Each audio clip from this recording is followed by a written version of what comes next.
My name is Booth, 28 years old, and nothing beats the feeling of finally having my own place after years of saving every penny. A modest, single-story house that needed work, but it was mine.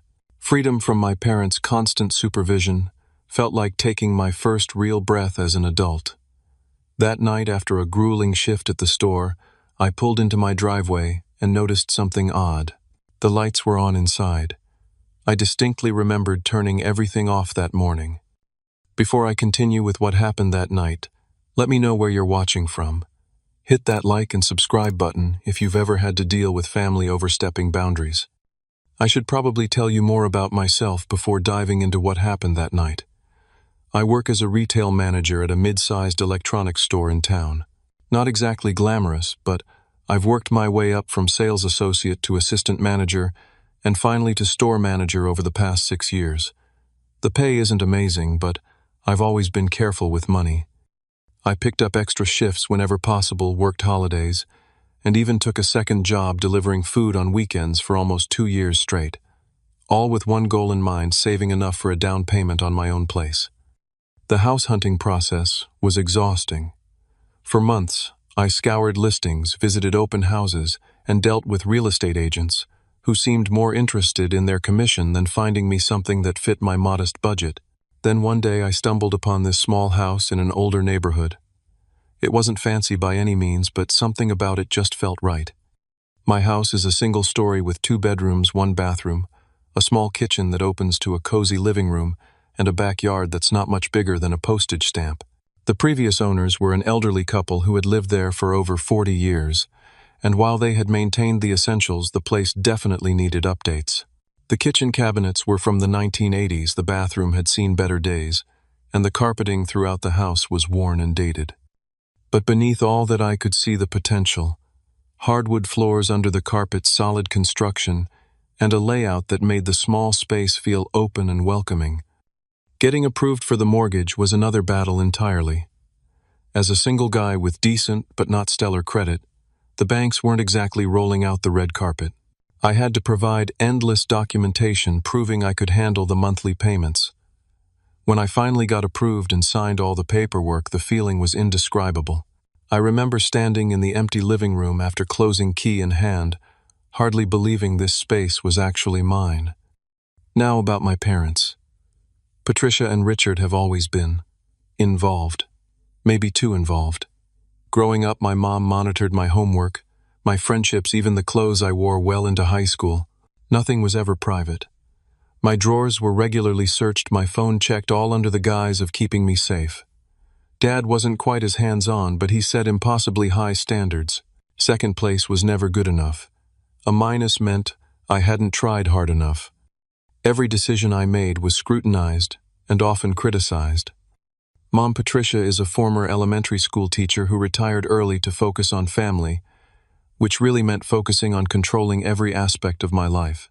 She has this way of making suggestions that aren't really suggestions at all, but commands wrapped in a sweet, concerned voice. "Honey, don't you think you should?"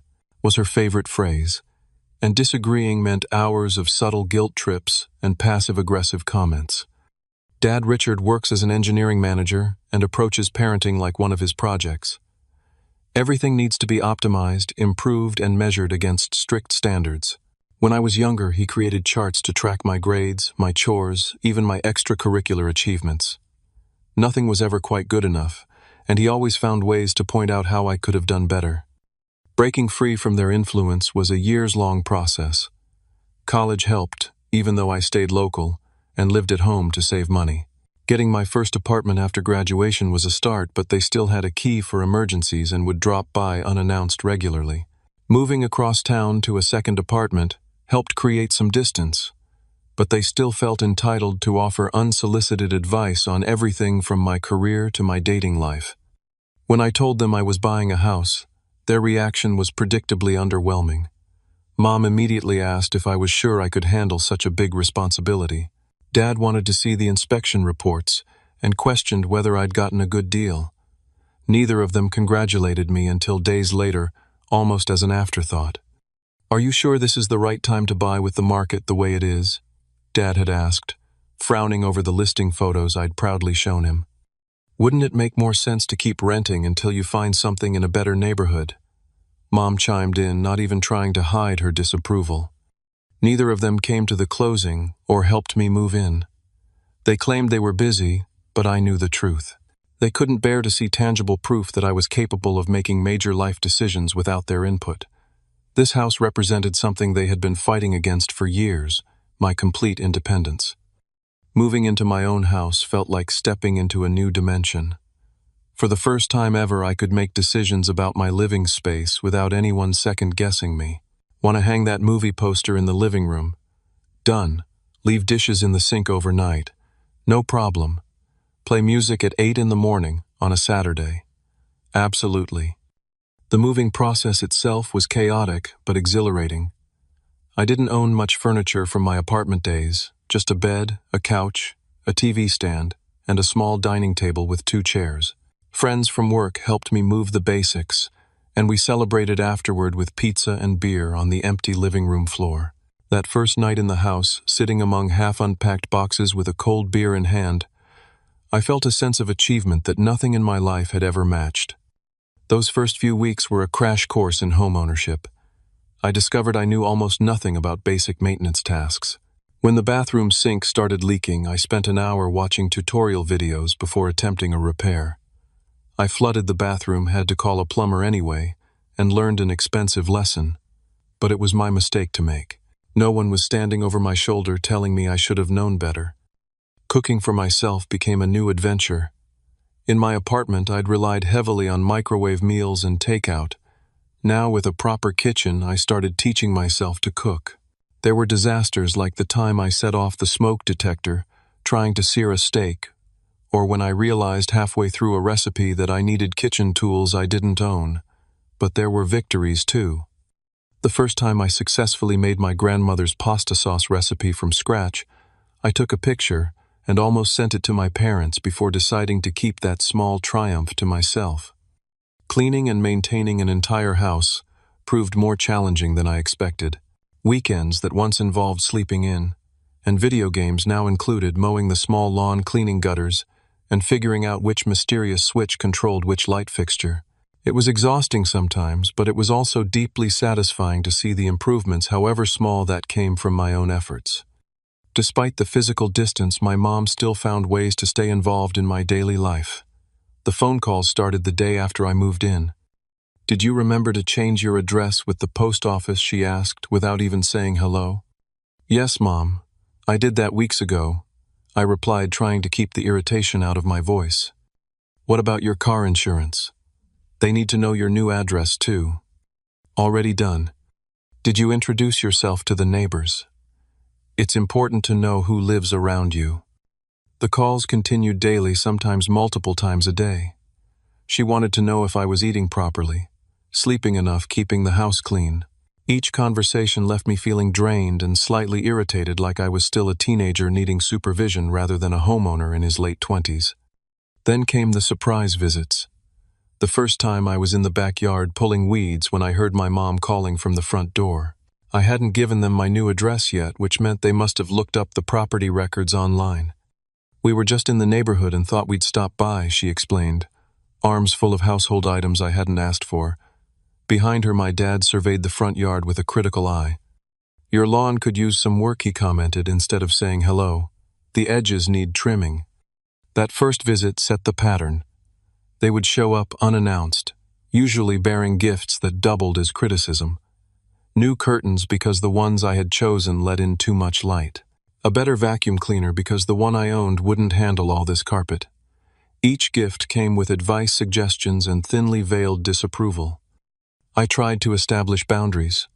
"It would be great if you could call before coming over," I suggested after the third surprise visit. "I might be busy or not home." Mom looked hurt. "We're family, Booth. Family doesn't need appointments." Dad backed her up. "We're just trying to help. This is a big responsibility, and we want to make sure you're handling it properly." Despite my parents' constant intrusions, I was slowly building a life in my new neighborhood.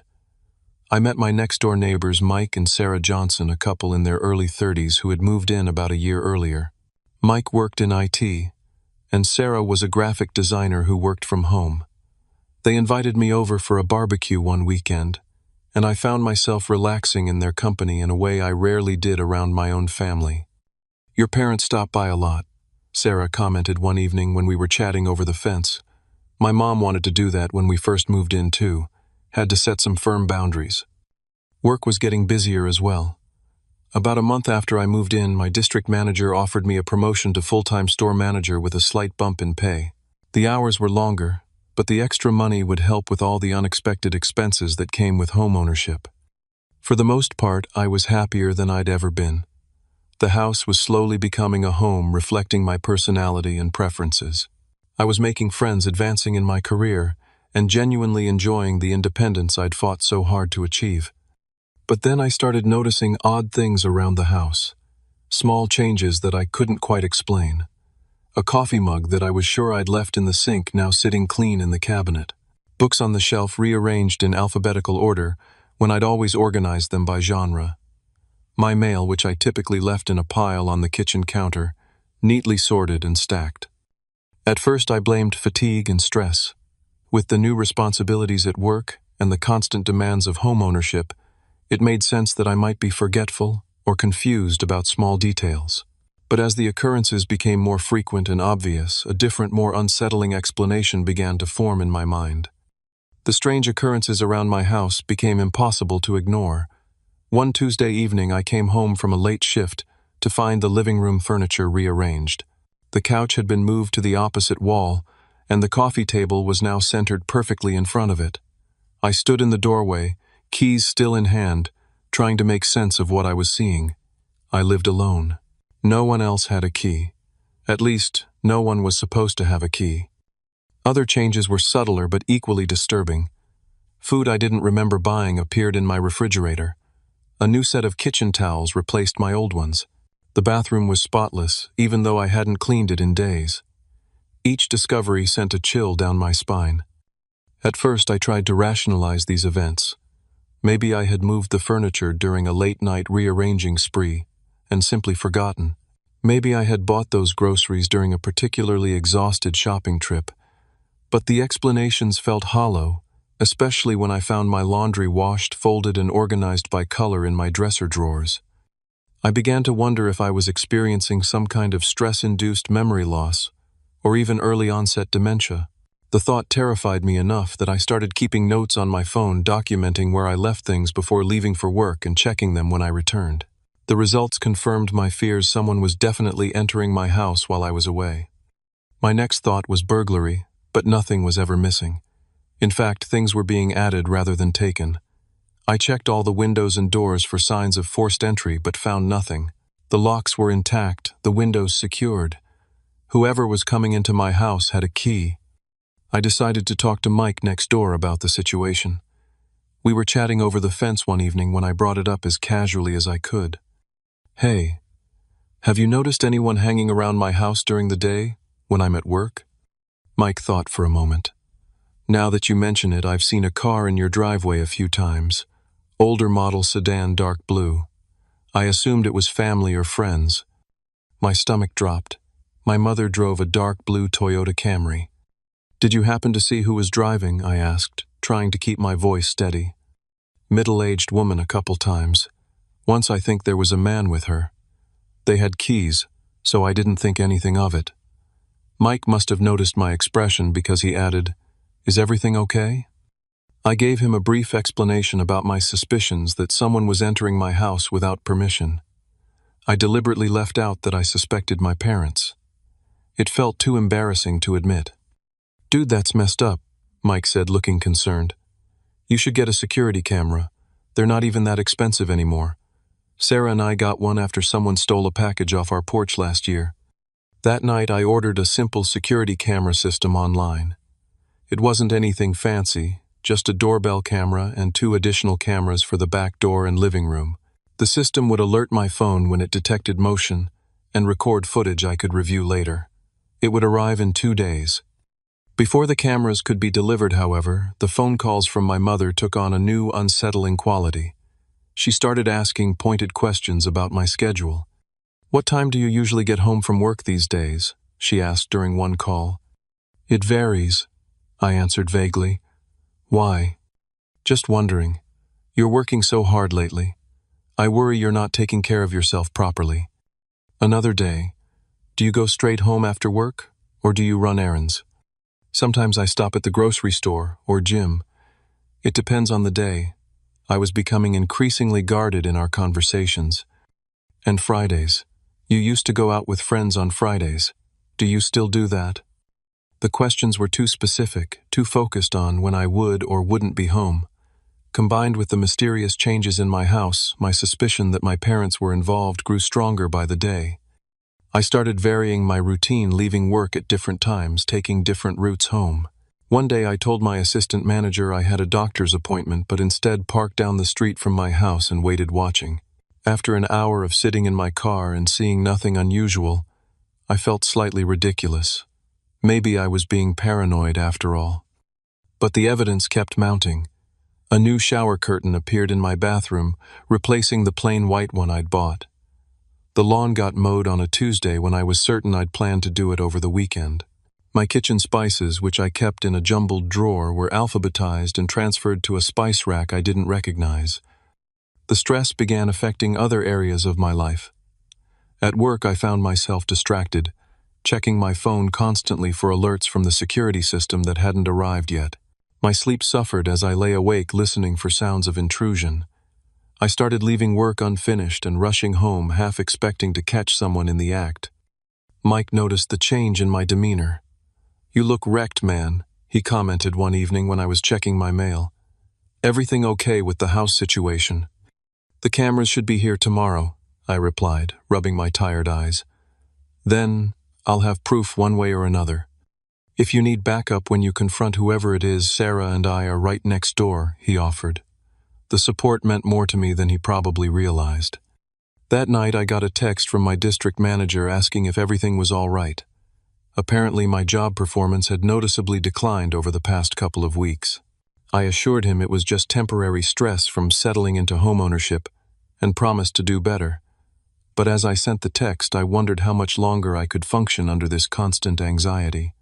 The security system arrived on Thursday, but I didn't have time to set it up before work. I left the package inside, planning to install everything that evening. When I returned home that night, the package was gone. I searched every room, every closet, but it had vanished completely. Someone had taken it. That was the final straw. I could no longer deny what was happening, or who was responsible. My parents had crossed a line that couldn't be uncrossed. They hadn't just violated my privacy, they had taken active steps to prevent me from protecting it. The realization filled me with a cold, clear anger unlike anything I'd felt before. I knew confrontation was inevitable, but I wanted it to happen on my terms. I formulated a plan. The next day was Friday, and the store was scheduled to close early for some electrical work. No one, not even my parents, knew about this schedule change. It was the perfect opportunity to catch them in the act. Friday arrived with a sense of grim anticipation. At work, I went through the motions, mechanically checking inventory and helping customers while my mind remained fixed on what might be happening at my house. When the electricians arrived at 3 in the afternoon, I helped lock up the store and headed to my car. My heart was pounding so hard I could feel it in my fingertips as I gripped the steering wheel. Instead of driving straight home, I took a circuitous route through town, partly to collect my thoughts and partly to approach my neighborhood from an unexpected direction. As I turned onto my street, I immediately spotted my parents' dark blue Toyota Camry parked about 4 houses down from mine. They hadn't even bothered to park in the driveway, probably thinking I wouldn't be home for hours yet. I pulled into a spot several houses away, cut the engine, and sat there for a moment, breathing deeply. Then I got out and walked quietly toward my house. Using the side gate, I slipped into my backyard, moving carefully to avoid making noise. The back door had a small window, and through it I could see movement in the kitchen. Someone was there. Using my key, I unlocked the door as silently as possible and stepped inside. From the kitchen, I heard the familiar sound of my mother humming to herself, something she always did while cleaning. I moved through the hallway and into the living room, where I found my father sitting comfortably in my armchair reading a newspaper as if he were in his own home. For a moment, neither of us moved. He glanced up, saw me standing there, and his expression shifted from relaxation to surprise to something like defiance. "Booth," he said, folding the newspaper calmly, "you're home early." His casual tone, as if there was nothing unusual about him being in my house without my knowledge or permission, made my blood boil. Before I could respond, my mother walked in from the kitchen, drying her hands on a dish towel. "Did you say something, Richard?" she asked, then stopped short when she saw me. "Oh, Booth, honey, what are you doing home already?" "I think that's my question," I said, struggling to keep my voice level. "What are you doing in my house?" They exchanged a look that spoke volumes. My father cleared his throat. "Your mother was just helping tidy up a bit. We know how busy you are with work." "With a key you don't have," I pointed out, "that I never gave you." Another exchange of glances. My mother's smile turned slightly strained. "We had a copy made from your spare when you showed us the house. For emergencies." The casual admission that they had copied my key without permission stunned me into momentary silence. I looked around the living room and noticed small changes everywhere. New curtains on the windows, a different throw blanket on the couch, a plant I didn't recognize on the side table. "How many times have you been here when I wasn't home?" I asked, though I already knew the answer would be disturbing. My mother waved a dismissive hand. "Oh, just now and then. To check on things, make sure you're keeping up with everything. You know how challenging homeownership can be for someone just starting out." "I'm 28 years old," I said flatly. "I don't need you to check on me or clean my house or rearrange my furniture. We're just trying to help son."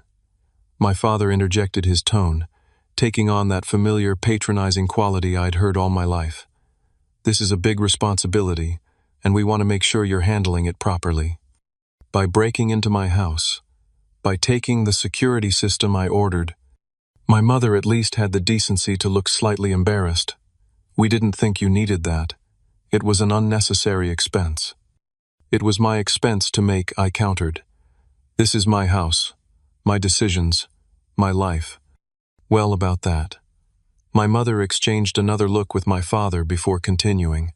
"We've actually been helping with the mortgage payments. Didn't you notice the extra deposits in your account each month?" The revelation hit me like a physical blow. I hadn't been monitoring my account as closely as I should have been, focused as I was on settling into the house and my new responsibilities at work. But now that she mentioned it, I remembered seeing deposits I'd assumed were reimbursements or bonuses from work. "You've been putting money into my account without telling me." "We wanted to help," my father said, as if it were the most reasonable thing in the world. "Property taxes, insurance maintenance costs, it all adds up. We didn't think you'd calculated everything properly. So you just decided to secretly subsidize me." Without asking, I was struggling to comprehend the level of boundary violation I was experiencing. "We're your parents, Booth," my mother said, her voice taking on that hurt tone she used whenever I challenged her control. "We're allowed to help our son." "Not like this," I insisted. "Not by sneaking around behind my back, entering my house, without permission, making decisions about my property, without consulting me." "About that," my father interjected, leaning forward in his chair. "Given our financial contribution, we thought it made sense to add my name to the property deed. Just as a precaution, you understand. To protect the investment." I felt like I couldn't breathe. The room seemed to tilt sideways as the implications of what he was saying sank in. "You? What?" "It's really for the best, honey," my mother added, stepping closer and placing her hand on my arm. I flinched away from her touch. "This way, it's a family property. We can all make decisions about improvements, maintenance, even eventual resale value." "I didn't agree to any of this," I said, my voice barely above a whisper. "You didn't have to," my father replied confidently. "As your parents, we're looking out for your best interests. Always have." My mother, seemingly oblivious to my distress, began enthusiastically outlining their plans for my house. "We're thinking the kitchen needs updating first. Those cabinets are so dated, and the bathroom really should be completely redone. Richard knows a contractor who can give us a good deal." "The backyard has potential too," my father chimed in. "With some proper landscaping, maybe a deck." They continued talking, mapping out changes to my house, as if I weren't standing there, as if my opinion didn't matter at all. The house I had worked so hard for, saved for years to buy, was being claimed right in front of me. In that moment, something inside me shifted. The shock and hurt crystallized into a calm, cold resolve. I knew exactly what I needed to do. "We'll see about that," I said, quietly interrupting their planning. Both my parents stopped talking and looked at me in surprise. "What was that, honey?" my mother asked. I said, "We'll see about that." My voice was steady now, controlled. "I'd like to see any documentation proving Dad's name is on the deed, and the records of these payments you've been making." They exchanged another glance, this one more uncertain. "Well, the deed modification is still being processed," my father admitted. "But I have receipts for the transfers to your account." "Show me," I demanded. My father reached for his phone, fumbling slightly as he pulled up his banking app. He showed me a series of transfers, bi-weekly deposits of varying amounts into my account over the past 3 months. "And the deed paperwork?" I pressed. "That's still with our lawyer," he said, not meeting my eyes directly. "So there is no deed modification," I concluded. "You haven't actually added your name to my property?" "Not yet, but it's in process," he insisted, though with less conviction than before. "I want both of you to leave," I said calmly. "And I want my keys back. All copies." "Booth, don't be ridiculous," my mother said, her voice rising slightly. "We're just trying to help." "I didn't ask for your help. I didn't want your money. And I certainly didn't agree to share ownership of my home with you. Now please leave." "Son, you're overreacting." My father tried again. "Let's discuss this rationally." "There's nothing to discuss," I replied. "This is my house. I bought it. I pay the mortgage. I make the decisions about it. If you can't respect that, then we have nothing more to say to each other right now." My mother's eyes filled with tears, her go-to response whenever she didn't get her way. "I can't believe you're treating us like this after everything we've done for you." "What you've done is violate my privacy and my trust," I said, unmoved by the display. "Please leave. We can talk again when everyone has calmed down." Reluctantly, they gathered their things. My father handed over a key ring with 2 copies of my house key, though I suspected there might be more I didn't know about. As they walked to the door, my mother turned back, her expression a mixture of hurt and indignation. "We only wanted what's best for you, Booth. We always have." I held the door open without responding. Once they had driven away, I closed it, locked it, and for the first time since moving in, used the deadbolt I'd never felt the need to engage before. After my parents left, the silence in the house felt oppressive. I walked from room to room, seeing everything through new eyes. The curtains my mother had hung, the throw pillows she had selected, the plants she had placed strategically around the living room. None of it was mine. None of it reflected my choices or my taste. My house, the symbol of my independence, had been quietly colonized. In the kitchen, I found evidence of my mother's presence everywhere. The inside of the refrigerator had been reorganized, the pantry shelves lined with contact paper. Even the mugs in the cabinet had been rearranged by size and color. I opened a drawer and found my utensils nested in a new organizer I hadn't purchased. The bathroom was spotless, smelling of the same lemon cleaner my mother had used in our house growing up. The medicine cabinet had been organized, old prescriptions thrown out, new first aid supplies added. A fresh toothbrush still in its packaging sat on the counter with a note in my mother's handwriting, "Time to replace the old one." In my bedroom, I discovered the most disturbing violations. My closet had been reorganized, clothes hung by type and color. The dresser drawers contained neatly folded items, arranged in a way I never would have done myself. On the bedside table sat a framed photo of our family that I'd deliberately left packed away. Next to it was a book on home maintenance with numerous pages bookmarked. The weight of these discoveries crashed over me all at once. I sat on the edge of my bed, hands shaking, and tried to process what had happened. My parents hadn't just entered my house without permission. They had systematically erased my presence from it. Every choice I had made, from how to organize my kitchen to what photos to display, had been overridden. They had treated my house as an extension of their own, a space where their preferences trumped mine. And then there was the financial bombshell. I grabbed my laptop and logged into my bank account, scrolling through months of transactions. Sure enough, there they were, regular deposits from Richard Booth Sr., that I had somehow overlooked or misinterpreted. The amounts varied from $200 to $500, adding up to several thousand over 3 months. Money I hadn't asked for, didn't need, and that now felt like a trap designed to maintain control over me. The claim about adding my father's name to the deed was what truly stunned me. Even if they hadn't succeeded yet, the fact that they had tried, or at least claimed to have tried, revealed the extent of their disrespect for my autonomy. They didn't see me as an adult capable of owning property. They saw me as a child playing house, needing their supervision and intervention.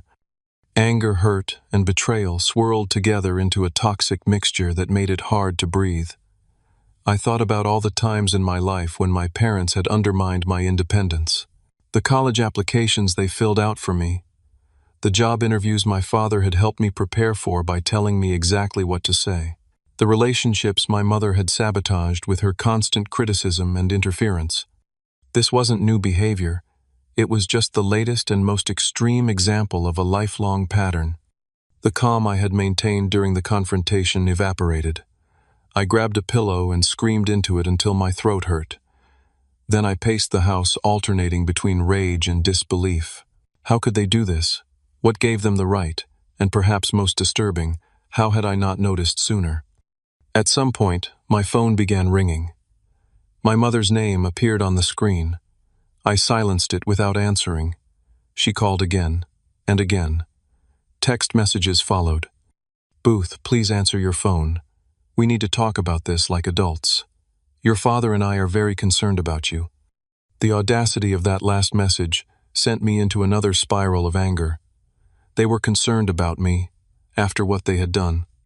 Eventually, I turned off my phone completely. I needed space to think, to process, to decide what to do next. My parents had violated my boundaries in ways I couldn't ignore or forgive easily. But what was my recourse?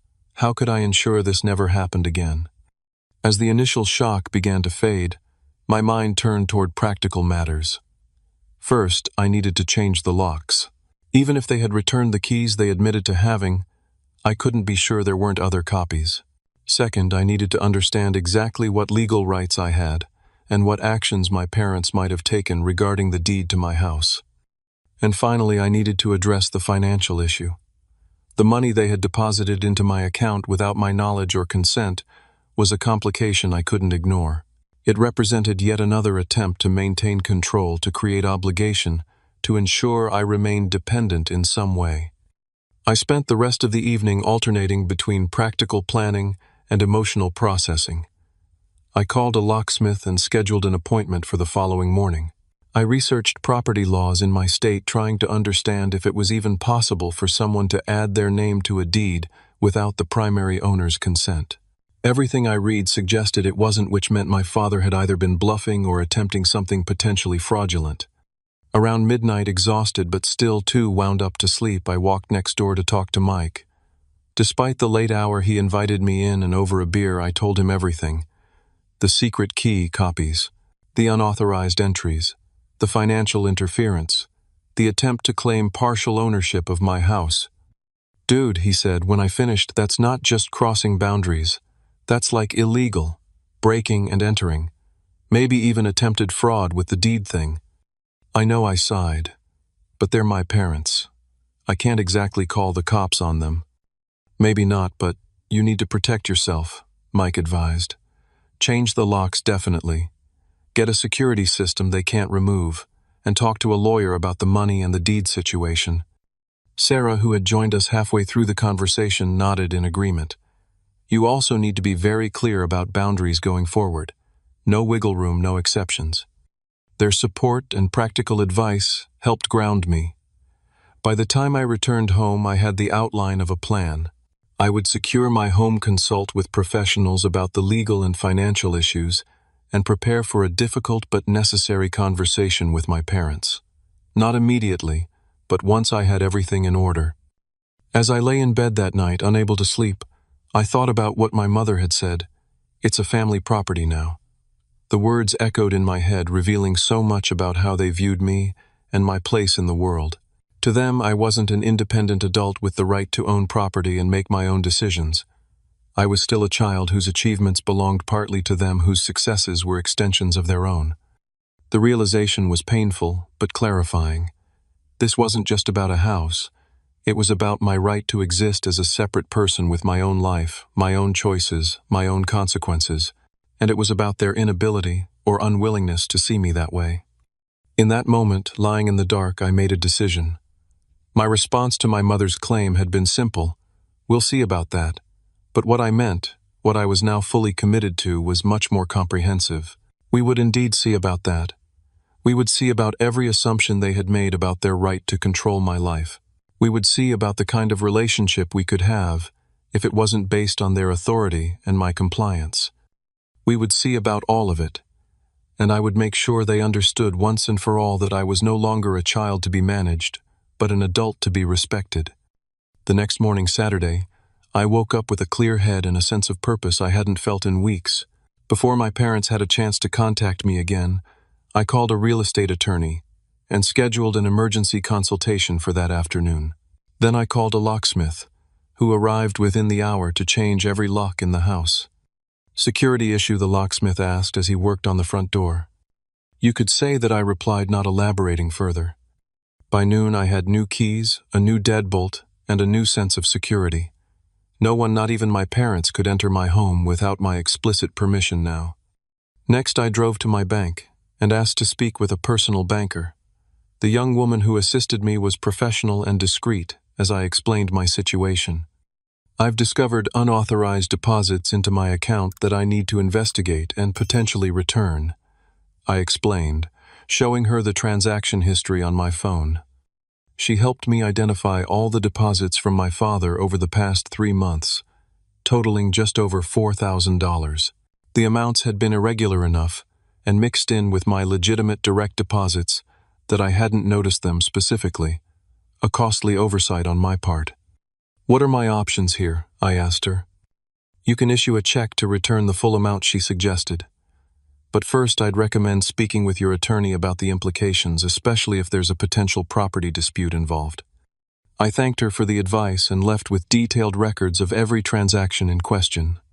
My next stop was a home improvement store where I purchased and paid for installation of a comprehensive security system. Unlike the one my parents had confiscated, this system would be professionally installed that same day with cameras covering every entrance and the main living areas. The system connected to my phone, allowing me to monitor my home from anywhere and receive alerts about any movement. "Will you be using the system when you're home as well, or just when you're away?" the sales associate asked as we finalized the details. "Both," I said firmly. "Security is a priority for me." By the time I arrived at the attorney's office that afternoon, I had taken concrete steps to secure my property physically. Now I needed to understand my legal position and options. The attorney, Jessica Barnes, listened carefully as I explained the situation. I showed her the mortgage documents, the deed in my name only, and the bank records showing my father's unauthorized deposits. "Based on what you've told me, your parents have no legal claim to your property," she assured me after reviewing the paperwork. "Adding someone to a deed requires notarized signatures from all current owners, which means you would have had to sign off on it. Since you didn't, any claim they make about being on the deed or it being in process is false." "What about the money they deposited without my knowledge? Does that give them any claim?" I asked. "No, it doesn't," she said firmly. "Unsolicited gifts don't create ownership rights. However, I would recommend returning the money in full with documentation to remove even the appearance of accepting their financial involvement." She helped me draft a formal letter stating that I was returning all funds deposited by my parents, that I had not requested or agreed to these deposits, and that I did not consent to any financial involvement from them regarding my property. The letter also explicitly stated that my parents did not have permission to enter my home without invitation, make modifications to the property, or represent themselves as having any ownership interest in it. "This creates a paper trail," she explained as I signed the document. "If they continue to claim some right to your property or enter without permission, this shows you've clearly communicated your position." By early evening, I returned home to find the security system installation complete. The technician walked me through the features, showing me how to arm and disarm the system, review footage, and set up alerts.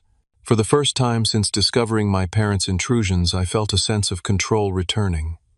I still hadn't turned my phone back on, knowing it would be filled with messages and missed calls from my parents. Instead, I called Mike from my landline and asked if he and Sarah would mind helping me with one more task.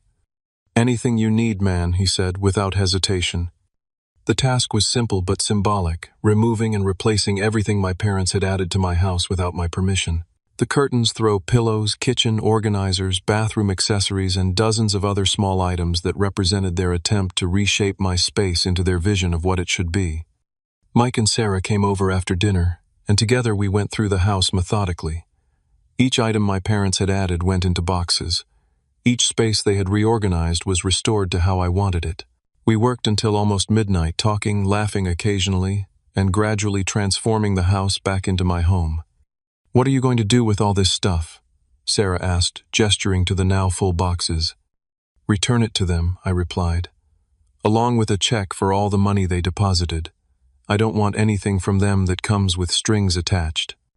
That night I slept better than I had in weeks.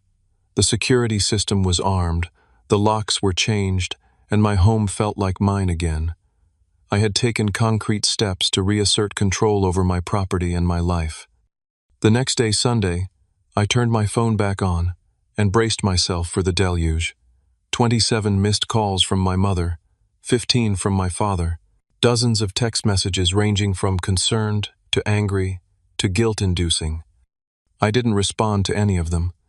Instead, I spent the day creating a financial plan to ensure I could cover all my expenses without any help from my parents.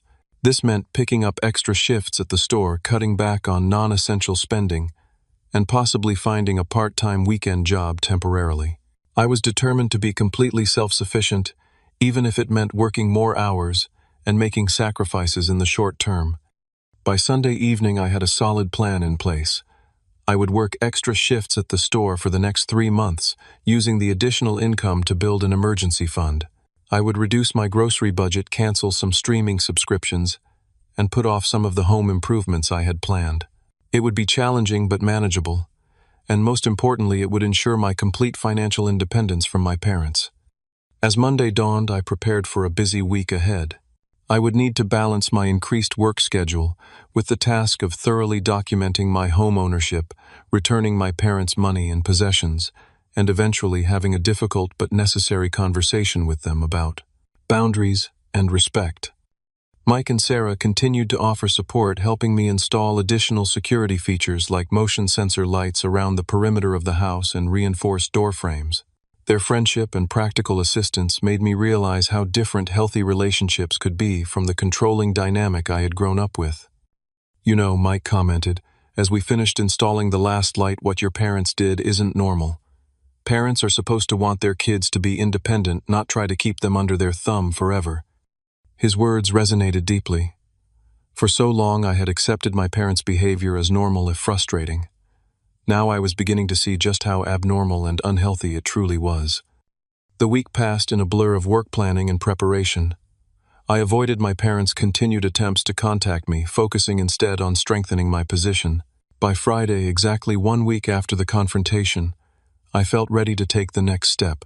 I had the letter from my attorney, a cashier's check for the full amount my father had deposited, and boxes of all the items they had placed in my home without permission.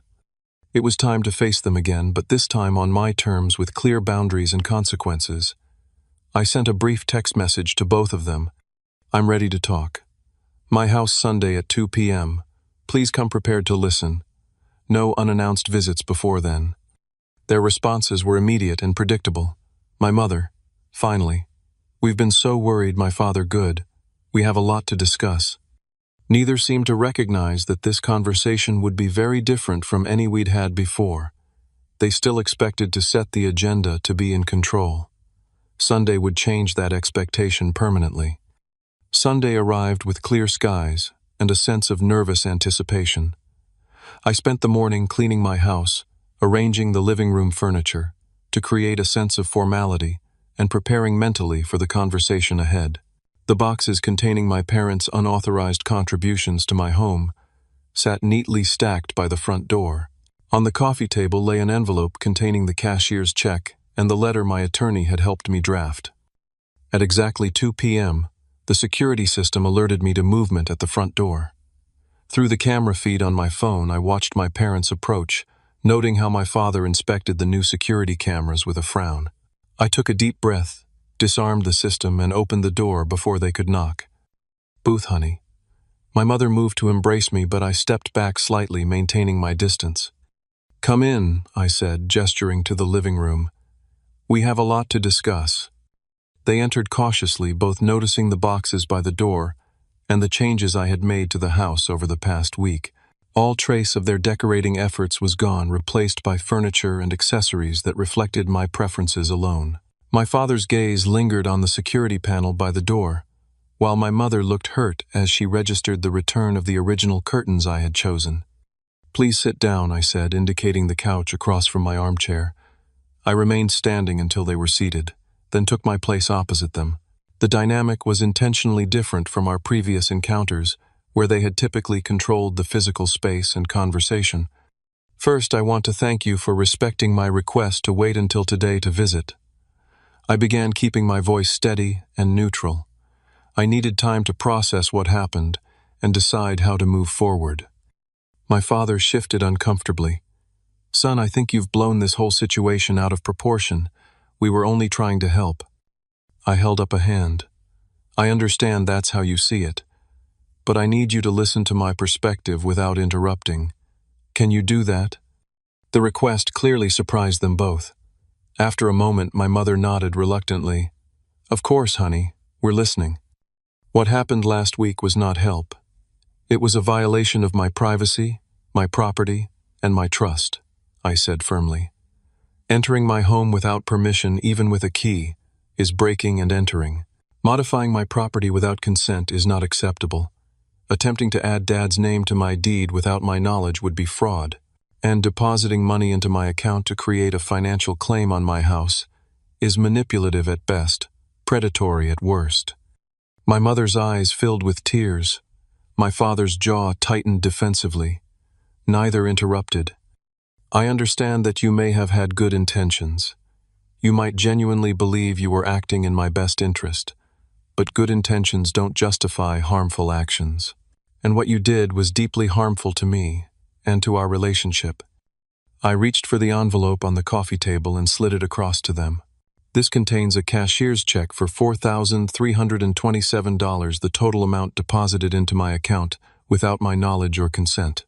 It also contains a letter reviewed by my attorney, clarifying that I do not accept any financial contribution from you toward my property and do not consent to any claim of ownership or right of entry." My father's face darkened at the mention of an attorney. "You got a lawyer involved, against your own parents." I consulted with a professional to understand my legal rights.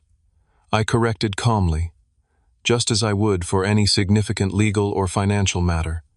"We don't need lawyers in this family," my father insisted. "We can work things out ourselves." "That's exactly the problem," I replied. "Your idea of working things out means you make decisions about my life without my input or consent. That's not acceptable anymore." I gestured to the boxes by the door. "Those contain all the items you brought into my house without my permission. The curtains, kitchen, organizers, bathroom accessories, everything. I'm returning them to you because I did not ask for them and do not want them." My mother was openly crying now. "We were just trying to make your house nice, to help you get settled." "I know, Mom, but it wasn't your place to decide what nice means for my home. This is my space, my sanctuary. Every item here should be something I chose or accepted freely, not something imposed on me." I took a deep breath before continuing. "Going forward, our relationship needs to be based on mutual respect. That means no entering my home without explicit invitation. No financial contributions unless I specifically request them. No decisions about my property, my career, or my personal life without my participation and consent." My father, who had been growing increasingly agitated, finally erupted. "This is ridiculous. We're your parents. We have every right to help you, guide you, protect you from making mistakes." "No," I said firmly. "You don't. I'm 28 years old. I'm a homeowner. I'm a successful store manager. I'm an adult capable of making my own decisions and living with the consequences. Your right to make decisions for me ended many years ago.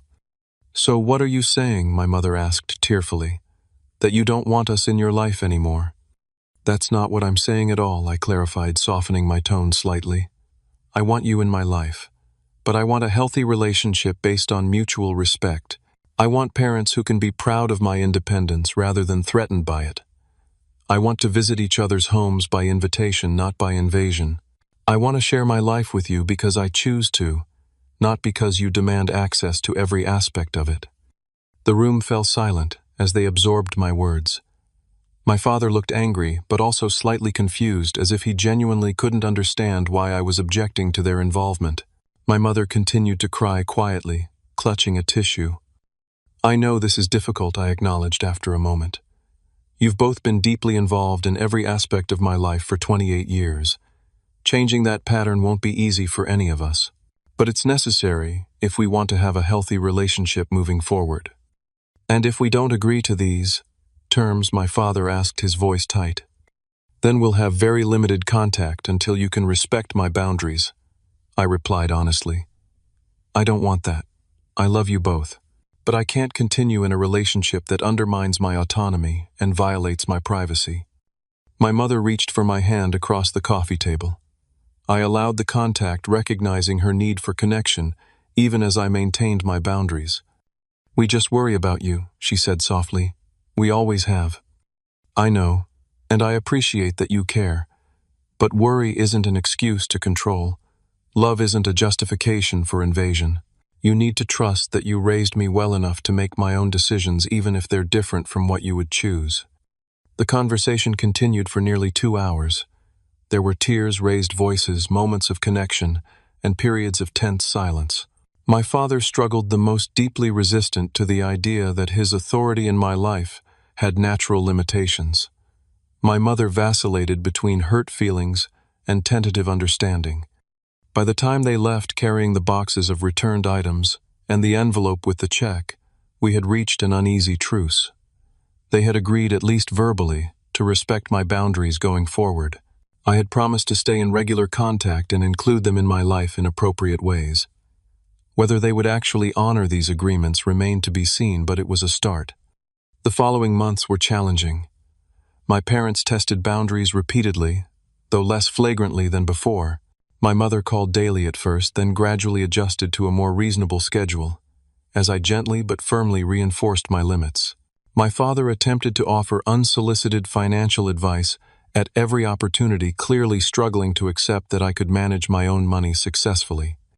I remained consistent and calm, neither yielding on important boundaries nor using them as weapons to punish or exclude.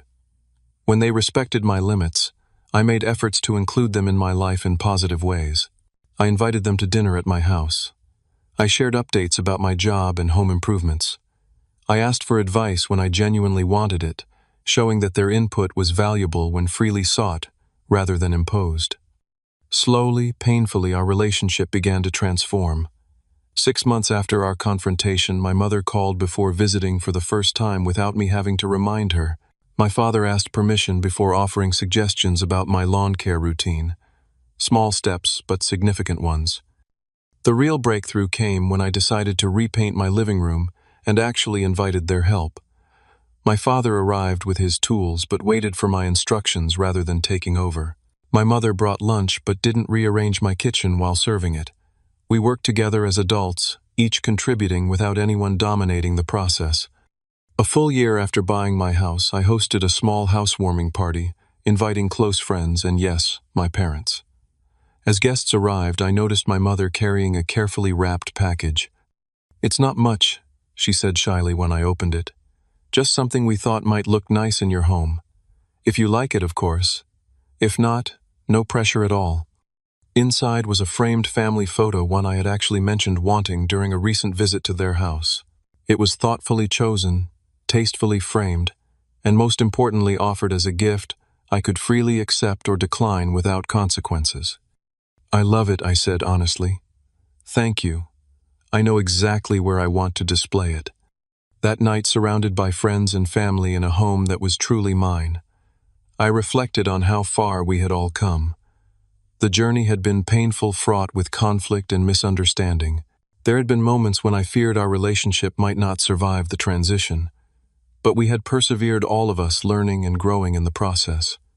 My house was now unquestionably mine, both legally and emotionally.